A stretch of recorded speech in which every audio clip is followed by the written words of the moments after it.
5 steps to growing your legal firm. We're going to explore today, Matt, the 5 steps to growing your legal firm. And but before we do that, wanted to challenge people a little bit and get them thinking about their business and their legal firm. And so at the moment they're employing 5 people, 10 people, 30 people, and I find it so fascinating because they're employing all these people. How do they know that that's the right number? Is 20 the right number? Is 25 the right number? Is 15? Like, how do they know? Because one of the things that I find interesting is that there's no legal work in 6 months' time or in 12 months' time. So a lot of other businesses or professions, there's perhaps recurring contracts, you've got longer contracts, you've got customers or clients that keep coming back year after year, where mostly in a legal firm it's quite short-term work and it's usually quite once-off work. So I find it really interesting that a legal firm might have 20 staff and year on year it does about the same amount of billings, it's got about the same number of staff, it's got the same ownership structure, but how do we and how do the people watching know that that's actually the right number?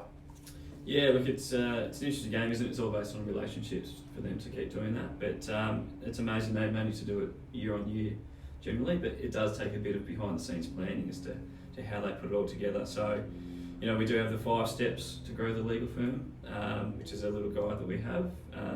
So we might even step through a few of them because that's going to help sort of explain some of that. I just want to know how they sleep at night. I mean, you don't know what's going to happen in 6 months' time. Yeah. How do you sleep at night? You've got 20 or 30 people on the books. You're paying pay.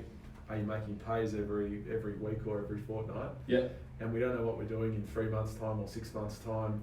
It's an interesting business model. It sure is. So stepping straight into the 5 steps, and I think there's a downloadable that you can download. It's a 15, 20 page odd guide on the 5 steps to growing your legal firm. So we implore everyone to download that at their leisure and use it wisely. Yeah. So the first step is the ownership structure, the key principles of the business. Why do they get into the business? Why are they there? What are they driving? So you want to know if they're all on the same path. If you got to agree if there's 3, 4, 5 of you, you want to be heading in the same direction. It's an interesting way, isn't it? So you're downloading an ebook on the 5 steps to growing your legal firm, and probably the first step, which we've got here, is ownership structure. The owners have to be in alignment, don't they, to grow? Absolutely. Because if the owners aren't in alignment to grow, you've got disalignment. Yeah. If that's even a word. But how are the owners going to agree on a growth strategy if perhaps some don't want to grow? It's going to be some tough conversations potentially, but they've been around each other for a while. Hopefully they understand that they're on the same path.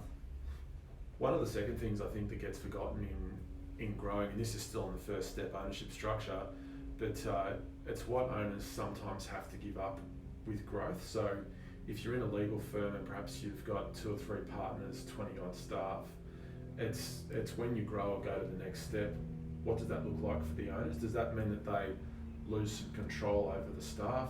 Does that mean you need another sort of layer of staff to manage people because the current ownership can't keep doing that? Does that mean the owners need to not be reviewing as much work? Now, for some owners, they may be high-fiving on that, but others may have been doing it for 20 plus years and that's how they've always done it. So it's a real change, especially when you've got different ages in the ownership structure. You've got a younger partner and an older partner or whatever it might be.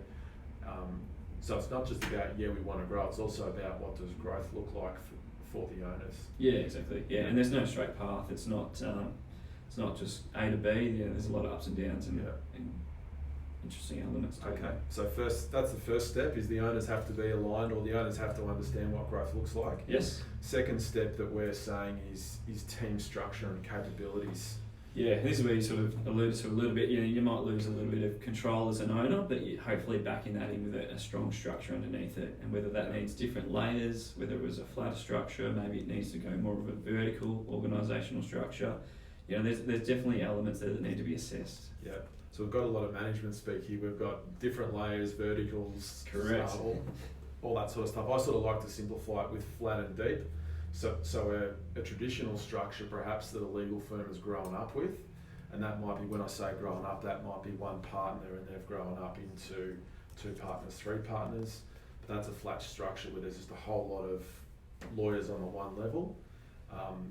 And then what that usually means is all roads lead up into the owner, whereas what we're talking about with deepening the structure, it means having different layers of management.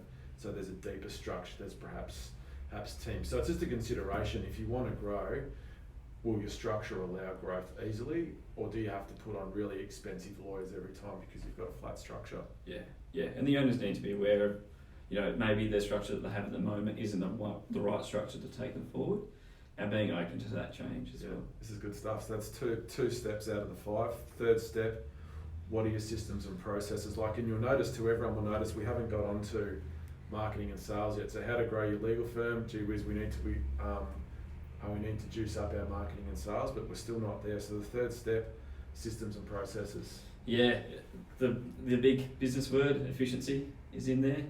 Can we add in extra elements to it without exhausting our staff? Do we have the right systems? Are we doing everything the best practice out there? We need to have an internal look before we can go and, like you said, go to marketing and sales. All that's going to do is bring more in, but are we actually ready to handle that extra work? Yeah, and that's really good. Are we best practice, and are we challenging that all the time? It's a hand on heart question, isn't it? It's often difficult to answer internally, but we sort of like to say, is there a workflow map for the staff? Are there templates? Are there checklists? Is there one way to do a certain task or a procedure, or is it made up quite fresh or adapted? I know, because this is a unique situation, we're going to have to adapt this. Are we going to have to build it, which drives inefficiency when you're doing that every time? Yeah, and as you grow, we like to use the analogy that, if there's a crack in there at the moment, as you grow, the crack's only going to get bigger. So if you can have systems, checklists, in place, it's going to be a lot more controlled growth. Yeah, that's a great analogy. So don't make that crack bigger, or if there's chaos now and you grow, it's going to increase the chaos, isn't it? That's right. So fourth point, marketing and sales. So we're finally here at marketing and sales. So I guess to recap a little bit, we've got the owners aligned as the first point. We think we've got the team structure and capabilities of the team right. Third point, systems and processes. We're addressing that, and sort of like we've got those 3 either developing or on the right track or performing well, and now we're at marketing and sales. Yeah. So this is, not necessarily just ran forward and kicked down all the doors and hey, we're here. You just still need to have a little bit of an internal look back at what work we can take on, what work we're good at, what we're known for in the industry, and you kind of want to start to drive down into some key areas of focus rather than the scattergun approach. It's probably been more beneficial over the years to focus on certain areas. It's a really interesting concept, isn't it? You think of, okay, we're a legal firm, we're going to start doing marketing and sales, and I think a lot of the mentality or a lot of the thinking is, let's just market the firm. And so, hey, we're XYZ lawyers and we're really good and we're this and we're that. But what it's lacking is, like you said, having areas of focus.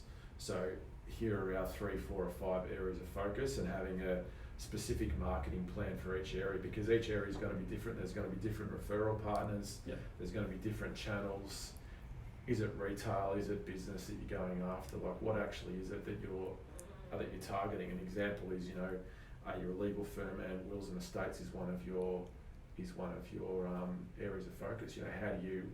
What's your marketing plan around that? Where do you get your work from, etc. So no, I think that's really good, and that's sort of the marketing. I sort of split marketing and sales into 2 areas. So the marketing is what actually happens to generate a lead, and then the sales process is what happens once the lead comes in. So yeah, and you want to be controlling that process as well, whether there's systems in place for that sales as well. Now, we did promise 5 steps to growing your legal firm, not 4 steps, and we try not to make the 5th step up, but the last step is really a bonus, and we've termed this, it's the cherry on top, and it's, can your team identify and communicate opportunities? So what that looks like is your team are undertaking a matter for a client, and they actually uncover an opportunity or an issue for the client, or a potential issue for the client, where, hey, we need to do this, Mr. Client or Mrs. Client, we're selling it into the client, and we actually increase the work that's being done And this is, it takes a lot of time for the staff to get up to a level where they know what other services can be provided, and that's why it sort of is the cherry on top. Once they've become the most efficient in their role, the structure allows them to do everything. This is when they start to internally, cross-advertise, so to speak, but cross-sell. Would you like fries with that? And they don't have to go to the owners for it. That's the beauty. They're not funneling up into the owners. It's not the owner identifying the opportunity and selling it in effectively. It's the team. Yeah, and it really falls quite naturally. The right staff, it will just pop up. It's the next thing along the chain. Yeah, fantastic. Look, we implore you to download the ebook 5 Steps to Growing a Legal Firm. We hope you enjoy.